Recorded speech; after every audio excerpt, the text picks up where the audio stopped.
begin to examine how sexual abuse changes people and their behaviors. But one of the questions is, what kind of behavior can it lead to?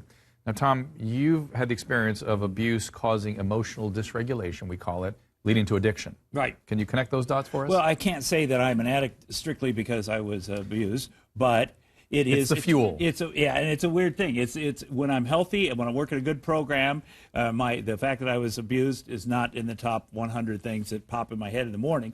But when I'm not working a good program, it's in the top 10. And my thing is keep it out of there. And people that have just suffered trauma or have never dealt with it, it's number one. It's when they wake up in the morning, it's there, and the only way to get it out of there is to do something to yourself. And Dr. Shore, when we say trauma, I think we maybe should define the term. We're talking about interpersonal trauma between two human beings, often with one person in a position of power, parent, neighbor, coach, and the other not. And the victim, the primary experience is that all victims have is terror, wouldn't you say? Terror and betrayal. Terror and betrayal. But again, this form of trauma, which is called relational trauma, it's between people who know each other, et cetera. And I want to point out here that the general principle in this field, even when it comes to brain development, is that the earlier that it occurs, the more negative it will be. So this kind of betrayal between an adult and a child is understandable. It includes physical abuse, abandonment, sexual abuse. Well, sexual abuse, but also emotional abuse, early neglect, and early abuse in infants. The reason why it has an even more negative effect on the younger is because it affects the brain, and the brain is developing in the first 2 or 3 years, which is even before the 4th year. And so that abuse at that point in time will actually alter the trajectory of the brain, especially the right brain, which regulates emotion, and also later leads to a predisposition to the use of drugs to regulate state. You talked about, you said about the kid that they were surprised that this kid yelled, because a lot of these kids don't, and I never yelled, no matter how bad it hurt, because the guy said, "You'll wake up my mother in the next room." So my whole life, when things happen, I knew I wasn't supposed to yell or cry or whatever, because whatever it was, so it set a tone. Terror and trauma induces a freeze response, and so you become a great victim. Now, Jenny, you had a little neglect, a little violence in the home, a little sexual abuse, and you ended up using sex as the drug, n'est-ce pas? Yeah, wait.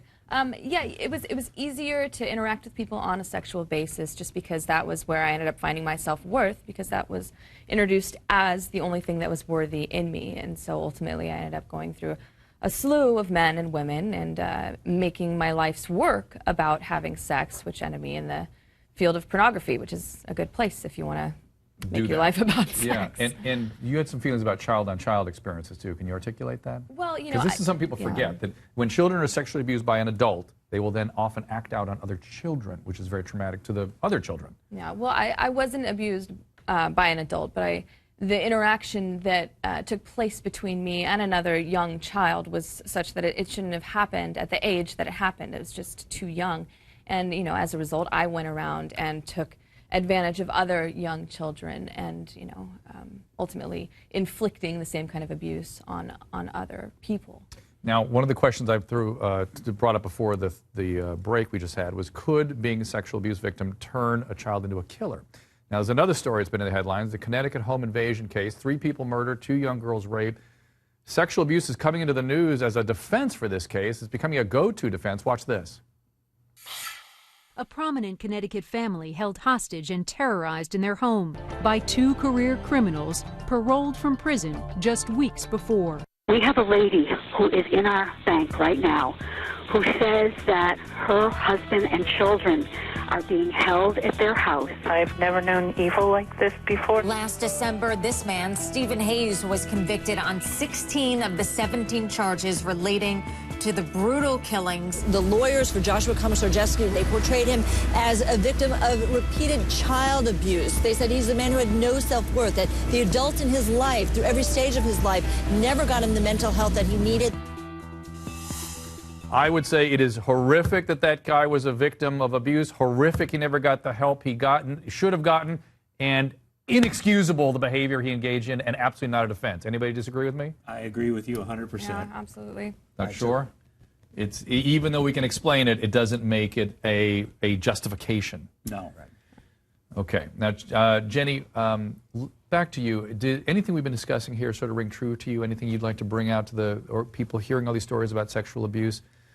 Is there something more we need to tell about these stories from your perspective? I mean, women have a special, we've been talking about men almost exclusively in these stories. Yeah. Women carry a special burden, I think, and unfortunately it's not coming to the fore in this conversation. Well, absolutely. I mean, being a victim of sexual abuse, you end up having more problems than just, not that addiction isn't a big problem, but you end up having self-worth issues that are going to follow you for the rest of your life and prohibit you from ultimately doing whatever it is that you're potentially capable of doing. But there is hope. I mean, Well, that's what. Well, now, but let me just say that's what.